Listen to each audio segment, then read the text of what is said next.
Alam nyo ba na merong ability yung utak natin kung saan mas napoprocess niya yung mga thoughts or information better?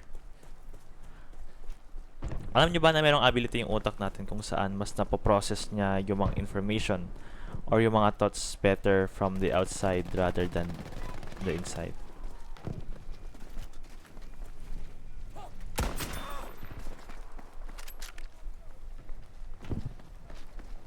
Does it make sense pa? What I'm talking about or what I mean is... Namatay ba? Gagi, hindi.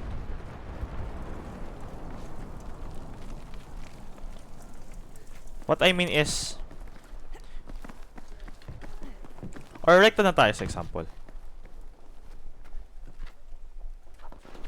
Have you ever worked out by yourself and with someone else? Or kung tawagin nating gym bro.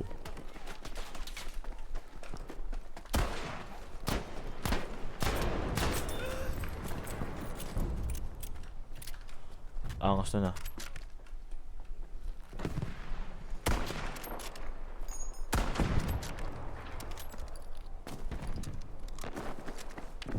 When exercising or working out by yourself, napakadaling pakinggan yung voice sa isip natin na tama na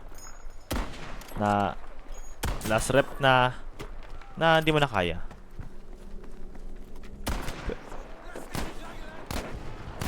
Pero if you're with someone or with a gym buddy or a gym bro, na-experience nyo naman siguro yung tipong mamamatay ka na, legit. Yung tipong lahat ng ugat sa buong pagkatao mo nagsisilabasa na.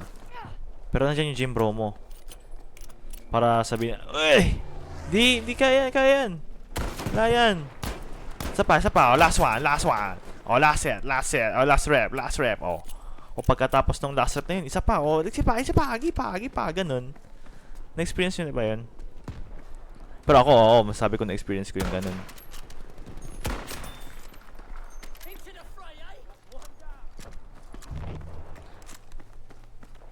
It's better to work out.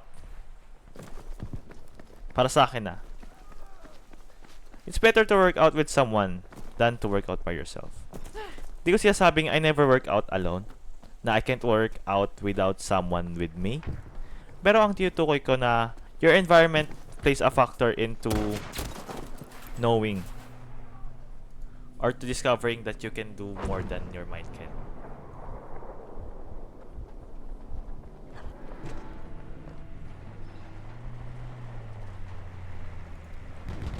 Because when you're working with someone else, yung boses sa isip mo or the little voice inside your head gets silenced. Yung thought na, uy, baka ano ka, baka hindi mo na kayanin, hindi, tigil na, tama na. Your environment can silence it. Kaya doon rin papasok sa totoo, minsan nagagamit rin ito sa masama eh. Alam niyo yung peer pressure? Doon. Ilang beses na kayo na peer pressure? Diba? Saan nanggagaling yung peer pressure? From our peers. From the outside, externally. Na sometimes, nakagawa tayo ng masama or hindi mabuti sa atin because of the things from the outside or externally. But it makes sense na sometimes listening to your gut or listening to that voice in your head can help you or is better. Pero it depends on the situation or to the thing that we're talking about. Pero what we're talking about here is progress.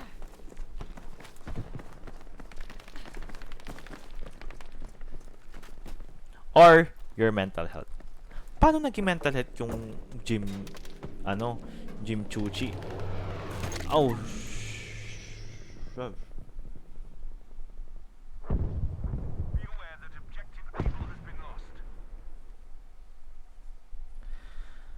because our mind, we respond more in our environment than our own or our own internal thoughts.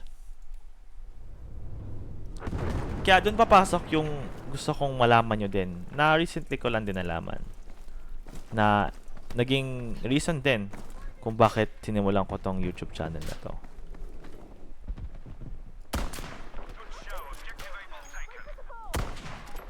Medyo magulo rin yung laruan niya no. Hindi mo lang kung kailan lili ko. Anyway, the concept I'm talking to you about is externalization.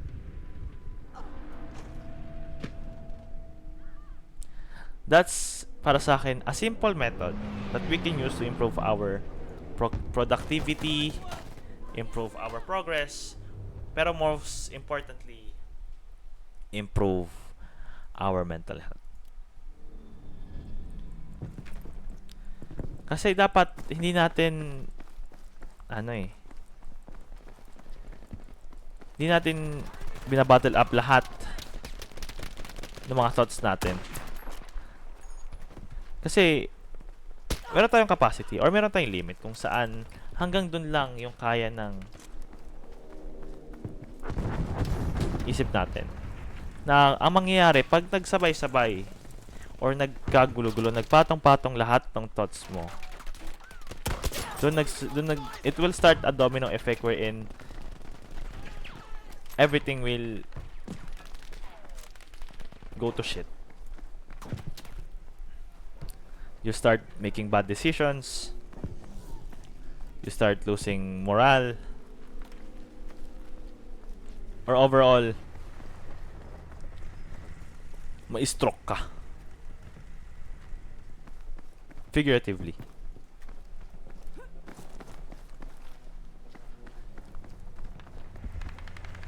Kasi externalization para sa akin takes advantage of our brain's ability to process information. Pero this time, in an intelligent way. Help! Help! By converting our thoughts, our internal thoughts, externally, or in an external form. Kasi ma-i-input or ma-export, input, or sige, export na lang. Gusto nyo namang sabihin yun. Export our thoughts or information or yung information ng ating utak in a different channel or in a different instrument or means, which gives us the access or the ability to look at our own thoughts, our own problems in a different perspective or in a different angle.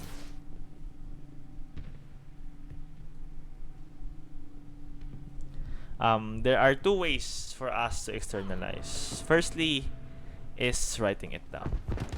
Have you ever heard about or the habit of journaling? Siguro naman narinig mo na yun. The purpose of journaling is to simply writing things on paper. Planning things, self-reflecting, or overall journaling lang. Bakit? Anong purpose na? It takes advantage of externalization.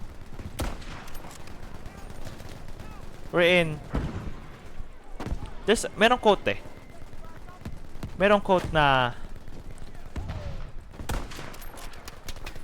writing down your problems into paper is already half solved. Because by the time na nasulat mo na yung problem mo na yon on paper or externally,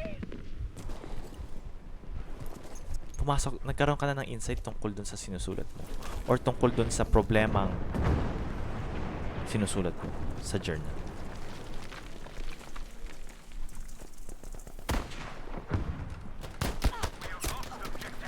Bakit ang baril na yun?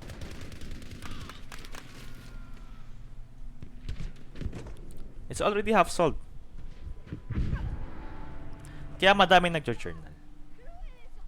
Kasi napaka-functional niyang object.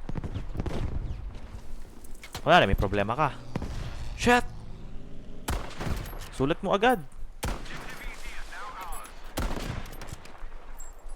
Sulat mo agad, sulat mo agad. May plano ka? Sulat mo. May idea ka? Sulat mo. May nanakit ka? Sulat mo rin. Write everything down. Write your thoughts down into paper. Why? Because firstly, writing stores the information. Paano store? Literal. Pag nagsulat ka sa papel, yung papel na yun pwede mong itupi. Or kung sa notebook ka man nagsulat, itabi. Pwede mong balikan yung sinulat mo na yun. And that's a great way to reduce our minds from the burden or the weight of our own thoughts. Because sometimes, the ones or the thing that is slowing us down is our own thoughts. Why? Because sometimes there are information or there are thoughts in our mind that can be easily solved. Pero dahil sa circumstance na kinalalagyan natin na nagsama-sama, nagpatong-patong lahat ng mga problema natin, doon nagkakagulo lahat. You make bad decisions, you make bad actions, higit sa lahat. You make a domino effect of negativity.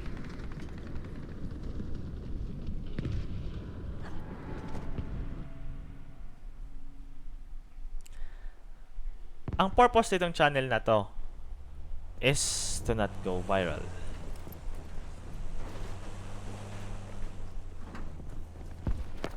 To not go famous. Or to become successful. Siguro alam nyo naman. Or alam nyo na kung or where am I headed with this. Hulaan nyo ba't ko sinimulan tong Facebook tuloy. YouTube channel na to. Kung sa tingin mo nag-externalize ako, tama ka. Ang main purpose nitong channel na to is to externalize my thoughts. Not into paper, but into words. Kasi I found out, or I realized na para sa akin, oo, nagjo-journal ako. I journal a lot. And sometimes, when I have problems, or when something comes up, the first thing that I reach out, or the first things that I look for is a piece of paper and a pen. Because I'm looking at the things, or I'm looking at my problems from an outside perspective. So I can focus on more on the given task rather than things outside of the current context. Kaya now you know kung anong purpose na tong channel na to. Is for me to simply externalize my thoughts. Help. And ganun lang kasimple. I'm simply externalizing my thoughts not into paper but into videos. Ba't ko siya pinapost? Baka sabihin, ba't mo pinapost mo pa siya? Ano, bida-bida pinapost pa eh. No? Kasi mali mo makatulong, di ba? Mali mo makatulong. Because sometimes, a video can change your life. Which did for me.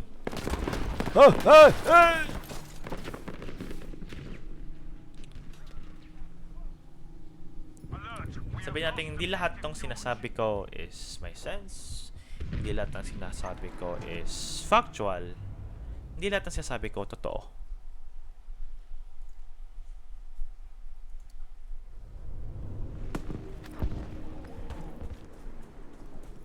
Pero siguro naman, sa lahat ng sinasabi ko, kahit hindi siya ganun ka-OA,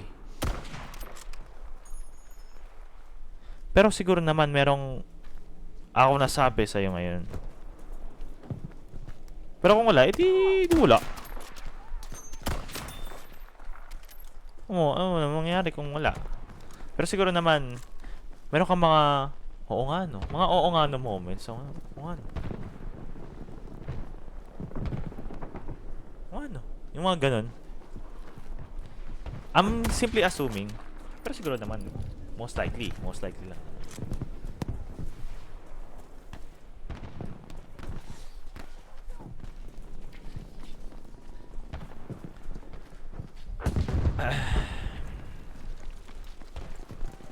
Yan, may journal nga ako sa harapan ko.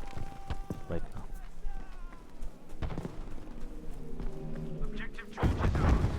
Na-experience nyo na ba yung you called a friend? O kaya meron kang kaibigang kinausap. Why? To simply maglabas ng hinanakit sa buhay. To simply rant. Vent. Oop.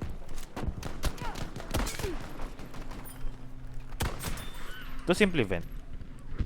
Have you ever experienced na by simply venting, ranting, talking to your friend, na kahit wala silang sabihin, sabi natin isang oras, 2 oras ka nagsasalita doon, kahit di siya magsalita, you will later found out na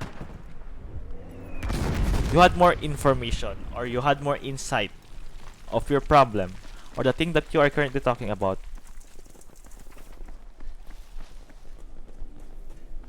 than before you started.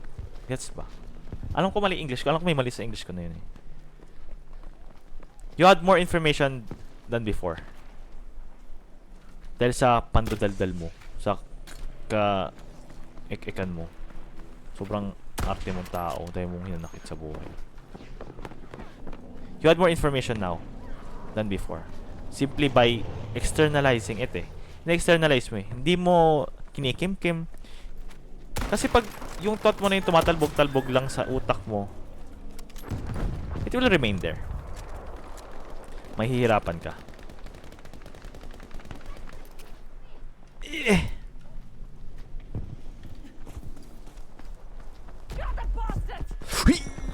Hello?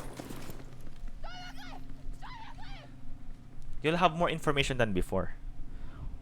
Or kung maganda, or kung na sobrang angas ng ano mo, sobrang enjoy mo yung pag-rant mo doon sa kaibigan mo, baka na-solve mo na.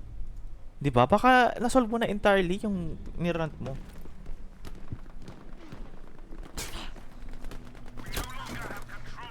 Alam mo yun?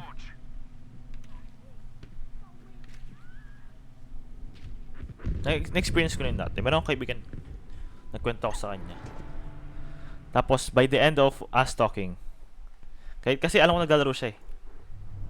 Pero alam mo yung linyahang gusto ko lang may makinig. Diba? Gusto ko lang may makinig. Gumana yun. Kahit sabi rin, ang tagal ko nang nabubuhay sa Earth.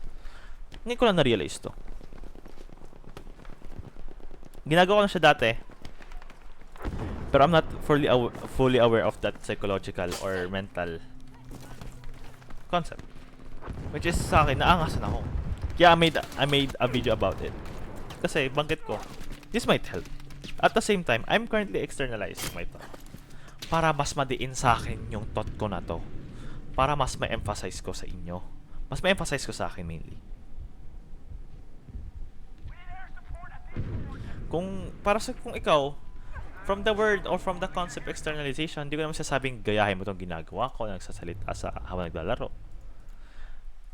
Find what works for you. It's either through writing, to speaking to something random, baka may kausap kang teddy bear. Oh, bakit? Ano masama doon? Ang mahalaga, na-externalize mo yung thoughts mo. Kesa sa kinikim-kim mo, sa tingin mo kinaangas mo pag kinikim-kim mo yung mga thoughts mo, sasabi, mga kasama. Kasi, kaya kong indayin yung problema ko. Tanga ka. Tawag doon. Tanga ka. Basta sabi kong I have an advantage kumpara sa'yo. Kasi I'm externalizing my thoughts. In-internalize mo lang iyo. Basta kakahinga ako. Pero hindi ko sabing it works for everyone.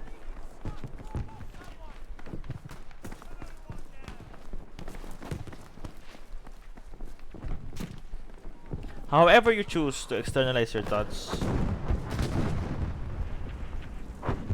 it helps to keep your mind clear. I found out na kadalasan nag-externalize ako pag gabi. Kadalasan itong mga videos na to gabi ko ginagawa. Di ko siya ginagawa intentionally. Pero sinasabay ko lang kasi when it comes to evening or late nights, anong oras na ba? Sa alauna. This is the most creative times of the day for me. Kasi during the day, I do tasks na my mind doesn't work 100%. However, pag gabi na, my creative side wakes up. So, sa narinig nyo, masasabi nyo bang creative side ko na to? Hindi pa yan. Kasi choker nga ako. Pero find the time, find the method for you to externalize. No, sasabing gahin nyo ako, pero I'm just simply laying out a concept that truly stuck with me na I'm currently taking advantage of because it's not only for my progress, my productivity, but for my overall mental health. Kasi sa panahon natin ngayon, hindi na totoo yung salitang pahinga para sa akin. Sabihin natin we're physically resting, tulog, nakaplakda, nakasubsob yung mukha mo sa unan, nakabalot ka sa kumot. Pero I may ask you, I'm gonna ask you this. Are you truly resting? Pag ang isip mo puno ng problema, puno ng mga hinanakit sa buhay. Hindi ako naniniwala sa salitang, hindi ko na isipin ko muna magpakasaya.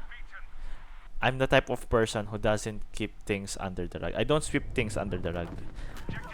Kung kaya nang gawa ng paraan yung problema ngayon, ano pa hinihintay?